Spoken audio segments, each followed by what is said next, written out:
Сәлем баршаңызға. Сіздерге тез дайын болатын, дәмі де ерекше, жұп-жұмсақ қуырдақпен бөліскім келеді. Бұл әдісті жасауды маған мамам, яғни енем үйреткен. Ендеше бірге дайындап көрейік. Видеоларым сіздерге ұнап, көңілдеріңізден шығып жатса, каналыма тіркеліп, лайктарыңызды басып, комментарий қалдыруды ұмытпаңыздар. Кез келген үйдегі бар етпен жасай беруге болады. Етті өздеріңіздің қалауларыңыз бойынша бөліктерге бөліп аласыздар. Үлкен болса әдемі көрінеді. Мен мұнда жылқының етін қостым. Қазанымызды отқа қойып, кішкене қыздырып, көз мөлшерімен сұйық май құямыз. Туралған етімізді саламыз. Етті шамамен 4-5 минуттай қуырамыз. Одан кейін көз мөлшерімен шым-шым тұз саламыз. Осындай лавровый лист салсаңыздар, дәмі ерекше болады. Одан кейін етке арналған зира, осында приправаны қостым. Бұны да жарты шай қасық көлемінде себесіздер. Оттың астын жай қойып, етті өзінің суына бұқтырып қоямыз. Осы аралықта картошканы дайындап алсақ болады. Осындай ашылған картошкаларды үлкен-үлкен бөліктерге бөліп турап аласыздар. Мен мұнда 2 адамға арналған порция жасадым.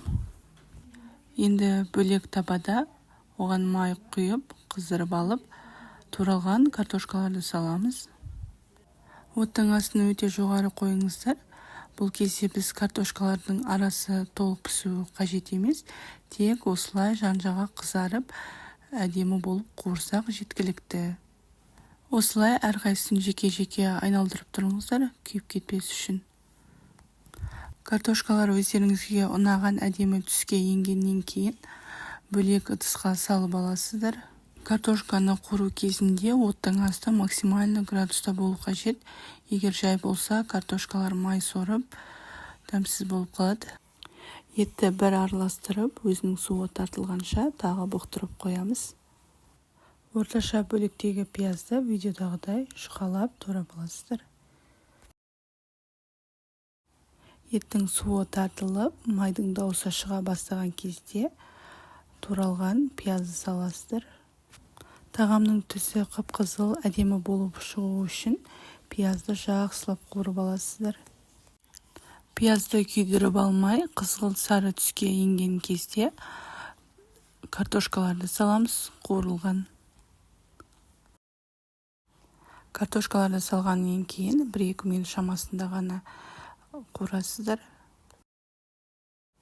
Картошкалардың үстіне өте аз мөлшерде шым-шым тұз себеміз. Жарты стакан таза суды құямыз бұқтыру үшін. Бетіне үлкен етіп укроптарды турап қоясыздар. Дәмі ерекше болады. Бетін жауып, өте баяу отта 15-20 минут шамасында бұқтырасыздар. Бетіне әсемдік үшін пияз, укроп себуді ұмытпаңыздар. Видео ұнап, пайдалы болса, пікір қалдыруды ұмытпаңыздар. Жасап көріңіздер, аз болсын.